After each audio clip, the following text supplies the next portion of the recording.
My mother was very instrumental in my becoming an artist. I was either to be an artist or a stenographer if the art was not successful. Well, it must have been exciting for me because I never gave it up. It was just always a challenge and a pleasant one.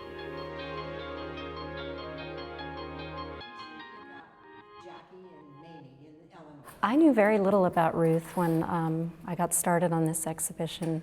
When I started looking at Ruth's body of work, I was very surprised and impressed at the diversity and the technical expertise it takes to produce such a wide variety of beautiful objects. She did everything that you can do with clay, pretty much. I was always aware of the negative space of the object, like a plate or a bottle, as well as the positive space that you create when you attempt to design the surface of a piece.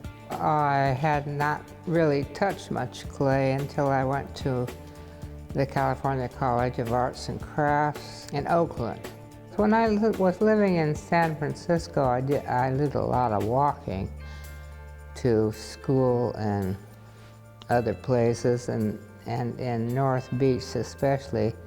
I'd noticed the two women sitting, usually older women, well endowed,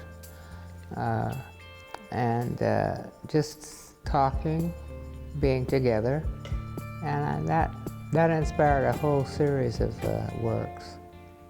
I think some of her large stoneware female figures are incredibly beautifully done, and they're not just technically beautifully done, but there's obviously a great deal of warmth and feeling that has gone into those figures.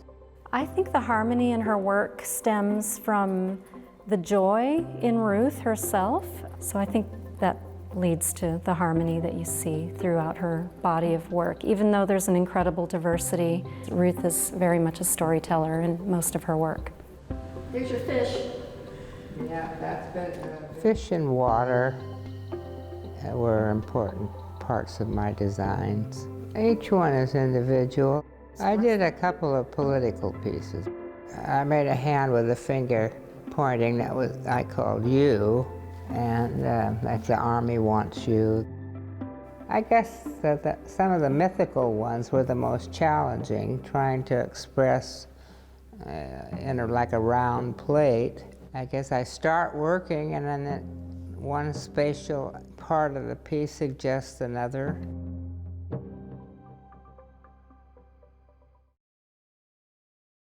It's very important for a museum to carefully document the work of the artists that live in its region. Wow, it looks really good. I would say that Ruth is greatly responsible for the vibrant tradition of clay that we are lucky to have in Northern California. She laid the groundwork for the greater appreciation of clay as a fine art, especially in this region. She started working at Sac State in 1956, just about 9 years after the school was established. This was at a time when, at least in the United States, clay was still considered by most a craft. It wasn't really associated with high art. Ruth was, particularly as an educator, not just a skilled artist, not someone who could just teach her students physically how to do things, but it was how to bring commitment and joy to the process. The idea for this one, I was taking a sun bath in my backyard. You know, just enjoying the warmth of the sun. I always thought of them as my children. Since I had none of my own, I thought that they were my children, my students. I taught what I was taught and hoped that the message got to the students and showed up in their work. Not just like my work, but creating their own style of working.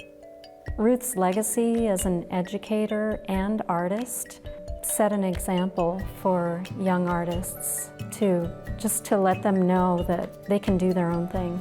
I think Quite honestly, every piece in the show she did for herself. She was the person she had to please.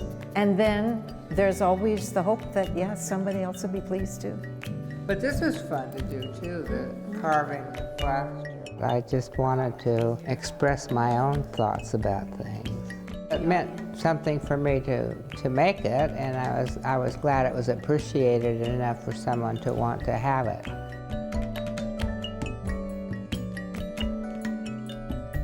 That's the way I feel. I have done enough. I'm old enough, and it's not easy work, you know. Clay is very dense, very hard, heavy to work with, but I enjoyed every minute of it.